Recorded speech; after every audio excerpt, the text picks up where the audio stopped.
Oi, eu sou Thalita Cipriani, educadora parental em disciplina positiva, sou mãe da Marina e da Antônia, e no vídeo de hoje eu vou conversar com você um pouquinho sobre padrões de comportamento que eu passei a identificar com a maioria das famílias que eu trabalho e eu quero compartilhar um pouquinho sobre isso com você. Mas antes de entrar no assunto do vídeo de hoje, eu já quero avisar para todo mundo que está me mandando mensagem e me pedindo mais vídeos com a Biscoito.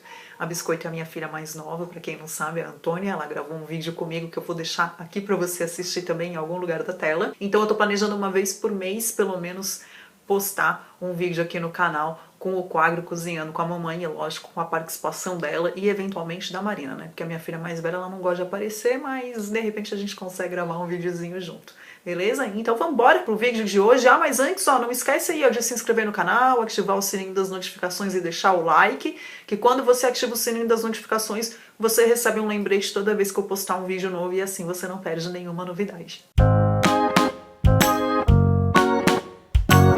Eu comecei a perceber um padrão de comportamento nas famílias com quem eu trabalho. Então, geralmente, a mãe entra em contato comigo me relatando um problema que ela está enfrentando com o filho adolescente. E os problemas geralmente são os mesmos também.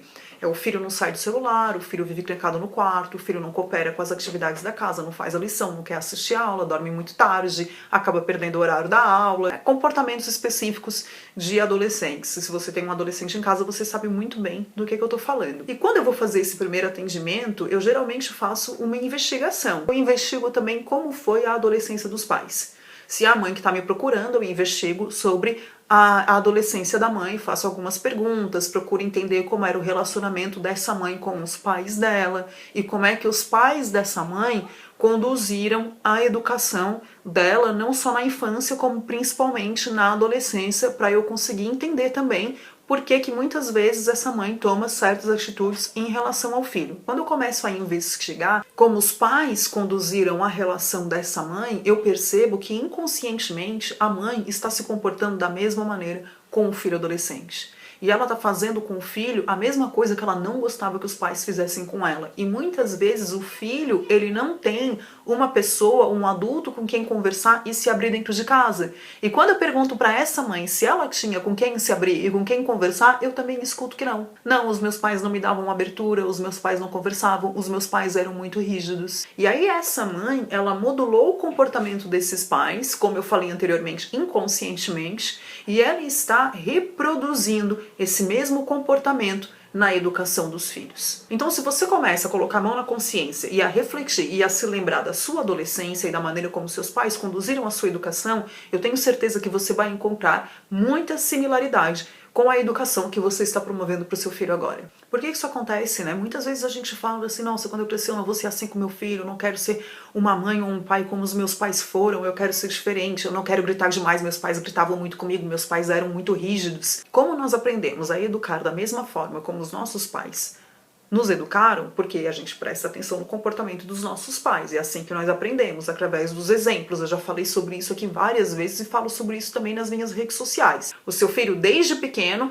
ele copia os seus comportamentos através dos neurônios espelhos, então ele vai repetir todos os padrões de comportamento que você vem apresentando para ele na adolescência, a mesma coisa. Ele vai fazer aquilo que você está demonstrando para ele e, consequentemente, quando ele for criar os próprios filhos, ele também vai educar os filhos da mesma maneira como ele foi educado, porque muitas vezes ele pode achar que você está errado na maneira como você está educando, da mesma maneira como você achou que seus pais estavam errados no modo como conduziram a sua educação. Mas se foi isso que presenciou, se foi isso que você viveu durante anos e anos, consequentemente, você vai repetir esse mesmo padrão de comportamento porque você não aprendeu a ser diferente e o seu filho também não está aprendendo. O ideal aqui nessa situação é que você sente, coloque a mão na consciência e pense exatamente em como você está agindo agora e como foi que os seus pais agiram com você em situações muito parecidas com as quais você está vivendo. Quando o seu filho apresenta um comportamento que te incomoda, que te deixa irritada, que te deixa nervosa, estressada, com raiva, que te deixa triste, magoada, enfim. Quando o seu filho age dessa determinada maneira e você tem esse sentimento é porque o seu filho, ele acionou um gatilho que está guardado lá, ó, no seu subconsciente, ele está dormindo. Ele acionou um gatilho de uma situação muito parecida em que você viveu com os seus pais e os seus pais agiram de uma maneira que fizeram você se sentir da mesma maneira como você está se sentindo agora. O seu filho, ele está apenas acionando lembranças que estão guardadas dentro de você. O seu filho não está te deixando com raiva, é você que está se deixando sentir raiva. Porque o seu filho ou qualquer outra pessoa que desperte um sentimento dentro de você, ela não pode ser responsável por aquele sentimento. Quem sente é você. O sentimento está dentro de você. Você que deve ter controle dos seus sentimentos. A outra pessoa não tem nada a ver com isso. A outra pessoa simplesmente apertou um botãozinho, acionou um gatilho que fez com que você sentisse exatamente o que você está sentindo naquele momento do conflito.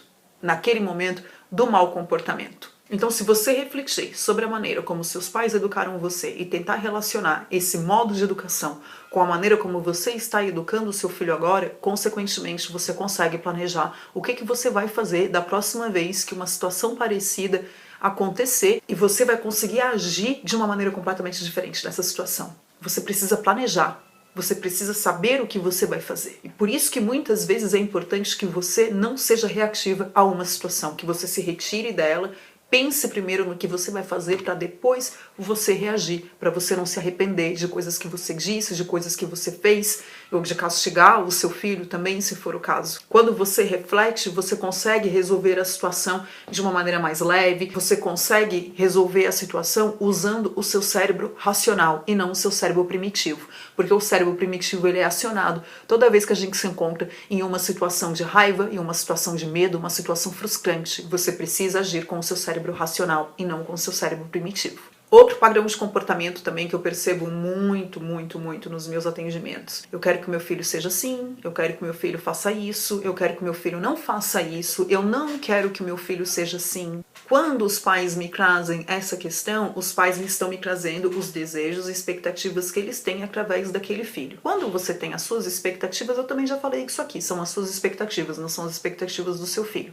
Mas você precisa levar em consideração a subjetividade do seu filho, a personalidade do seu filho, as escolhas que ele gostaria de fazer para a própria vida. Às vezes, olha, um exemplo muito simples, mas que acontece bastante. O seu filho, ele é uma pessoa tímida.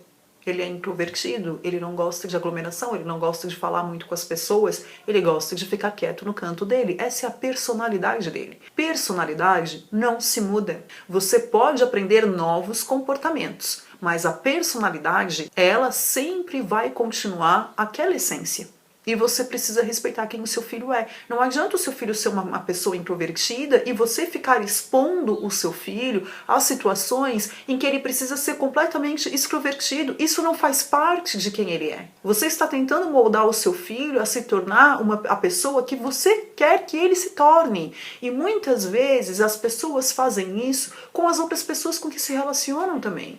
Você encontra um companheiro ou uma companheira, você acha que ele não pode agir de determinada maneira, que ele deve agir de outra maneira, você acha que ele não pode falar da maneira como ele fala, ele tem que falar de outra maneira, e aí você vai moldando o seu companheiro para se tornar a pessoa que você gostaria que ele fosse. E aí depois de alguns anos você vai se dar conta que aquela não é a pessoa pela qual você se apaixonou, porque ela se transformou numa pessoa completamente diferente, não foi a pessoa que você conheceu, a mesma coisa com seu filho. Quando você se dá conta disso, que nós temos essa tendência, nós como pessoas, como seres humanos, nós temos tendência a moldar as pessoas para que elas vivam dentro das nossas crenças, das nossas expectativas, daquilo que a gente acha que elas devem fazer, pode ser que você se dê conta de que você casou com a pessoa errada, de que os amigos que você foi cultivando durante a vida não tem nada a ver com você. Ou de repente até você escolheu a profissão errada, porque os seus pais modularam você para ser do jeito que eles queriam que você fosse. E aí você fez uma escolha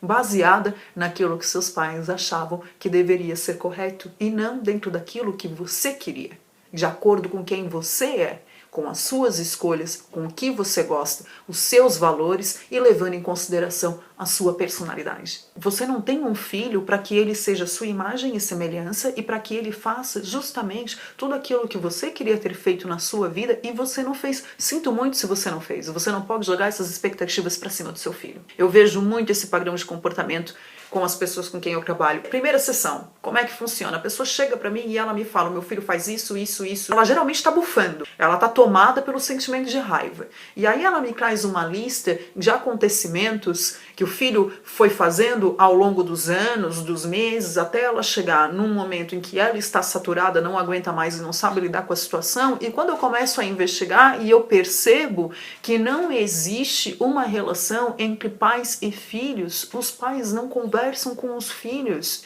E aí você fica esperando que seu filho haja de determinada maneira, ou que ele saiba se comportar, ou que ele tome decisões em relação à vida dele, baseadas dentro do que ele aprendeu com você, mas ele não aprendeu nada porque você não conversa com ele. Como é que ele vai ter aprendido alguma coisa? Se você não conversar, o seu filho não vai saber. Dentro desses padrões de comportamento que eu vou identificando nos meus atendimentos, é importante que os pais entendam que as pessoas são diferentes. E é isso que faz de cada pessoa única, o fato dela ser diferente de outra pessoa. Se você tem 2 filhos, você sabe que seus 2 filhos são completamente diferentes, eles se desenvolveram de maneiras diferentes. Se você tem irmãos, você e seus irmãos são diferentes. Vocês tomaram caminhos diferentes na vida. Seu filho não precisa ser igual a você, seu filho não precisa se comportar da maneira como você se comporta, ele pode ter valores diferentes, crenças diferentes, pode se desenvolver de uma maneira completamente diferente da maneira como você se desenvolveu, e mesmo assim, vocês podem ter sim uma relação de muita companheirismo, muita cooperação, parceria. O que vai depender o sucesso dessa relação de vocês é o respeito mútuo, é você enxergar o seu filho como ele realmente é, dentro das limitações dele, as características dele, respeitando a personalidade dele. Lembrando que durante essa fase da vida ele está buscando construir a própria identidade. Você não pode ficar batendo de frente com essa identidade que ele está tentando manifestar. Ele está procurando o seu lugar dentro da família e dentro da sociedade. Ele precisa de espaço para que ele consiga expressar a maneira como ele vê as coisas e a maneira como ele sente, porque ele vai precisar de um direcionamento. Ele vai precisar de alguém que mostre para ele o que é o certo e o que é errado, independente de qualquer coisa. É a maneira como você está lidando com isso, como você está fazendo isso, que está errado. Você não está dando abertura para o diálogo. Dar abertura para o diálogo é ouvir o que seu filho tem para dizer e ajudá-lo a pensar em outras maneiras de conduzir as situações ou de lidar com os problemas, fazendo com que ele pense, com que ele encontre a solução.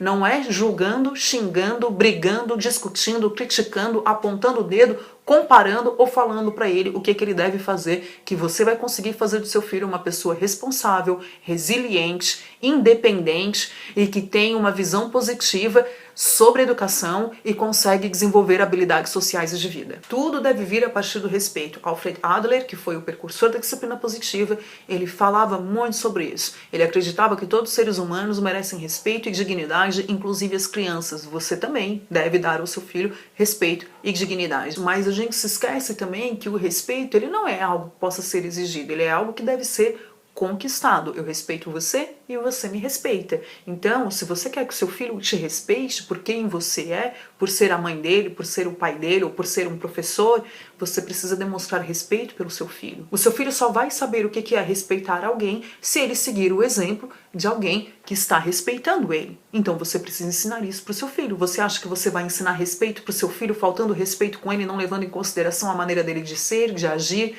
de pensar e de falar? Eu acredito que os nossos filhos são os maiores merecedores do nosso respeito. Nós respeitamos os nossos chefes, respeitamos os nossos pais, respeitamos as pessoas mais velhas, nós respeitamos os nossos amigos, respeitamos os nossos companheiros, e os nossos filhos a gente não respeita? Por quê? Porque eles são mais novos, porque eles estão aprendendo, porque é uma criança e aí eu vou usar do meu poder de ser um adulto, de ser mais forte, vou exigir que ele me respeite, mas aí não é respeito que ele tem por você, é medo. Então usa essa semana para refletir um pouquinho sobre isso tudo que eu falei no vídeo de hoje. Para pensar um pouquinho na maneira como você foi educado, na maneira como seus pais agiam com você quando você era adolescente. Pensa também no tipo de adolescente que você foi. E aí, quando você olhar para o seu filho adolescente, pensa em tudo aquilo que poderiam ter feito por você e não fizeram. Porque é isso que seu filho está precisando. É disso que ele precisa nesse momento. Você precisa ser para o seu filho aquele adulto que você precisava na sua adolescência, que você não tinha perto de você. Essa é a única maneira para estabelecer uma relação de confiança, uma relação de cumplicidade, de cooperação e de respeito com o seu filho. Um beijo para você. Muito obrigada.